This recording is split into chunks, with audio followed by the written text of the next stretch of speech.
Welcome. We're here in a place called Shangri-La, a little paradise close to the pueblo of Manzanares. And here I'd like to talk to you about a poem called The Brazen. The Brazen came from a whole series of different things. Starting off, in my time in Manzanares, sitting in the plaza at the center of the town, I've had a lot of time to observe the people, and especially the, well, without a better word, the crazies. In particular, one who ambles about the town wearing a helmet and carries a stick and a few bags of trash. And in particular, his hair is, well, it stopped being hair a long time ago. It's mostly just a mound of knots.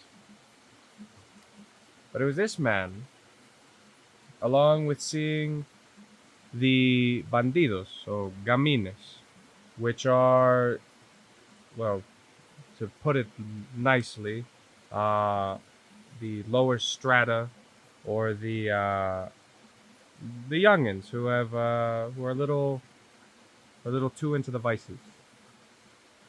And it is through them and through this crazy man and through reading about certain great figures, whether it be Simon Bolivar, whether it be Alexander, or in particular Marcus Aurelius or Lao Tzu, I noticed that in between them all, they shared a common factor, a certain thing that made them the way they are, something they lacked. Has to do with shame. Now, what is shame? Shame is a burning sensation in the chest or in the brain that hits you when you've done something wrong, or that hits you when you've done something that you feel not entirely right about. And shame is an essential factor in how you conduct yourself in day to day life, and how you conduct yourself with your friends, with your family, with the people you love. And the thing is that shame is necessary, not in the sense of it being some kind of cross to bear, but in the sense that it allows you to reflect. However, when you lack it, you certainly have something in your favor that is extremely powerful. The reason that a bandit or that a criminal can do what they do, whether it's rob, steal, burglarize, or worse, is because they lack that. They lack that burning sensation for the most part. And it could be either due of some mental issue or because of desperation. Desperation breeds a lot of bravery and a lot of stupidity. And anyways, a point in saying this is that a man like Marcus Aurelius, Julius Caesar, Napoleon, Alexander, Toussaint Louverture, or else other conqueror, they lack shame as well.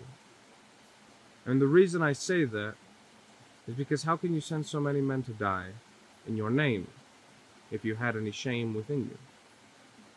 How can you go about conquering villages and peoples that you barely know if you have shame? And just the same way, how can you rob your neighbor if you have shame? And the point I'm saying this is not to condone, because in another way, you look at the crazy man, you look at the person who's talking to a wall, and you may think that it's just a monologue of a crazy man, but for them it's a dialogue. There is something going on there. And through certain means, the same bandit that falls into vice and ends up the homeless man He lacked shame to a point that it broke him.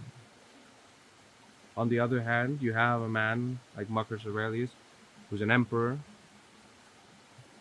and who's in essence king of the world of his time, and he lacked shame, and it served him all the better.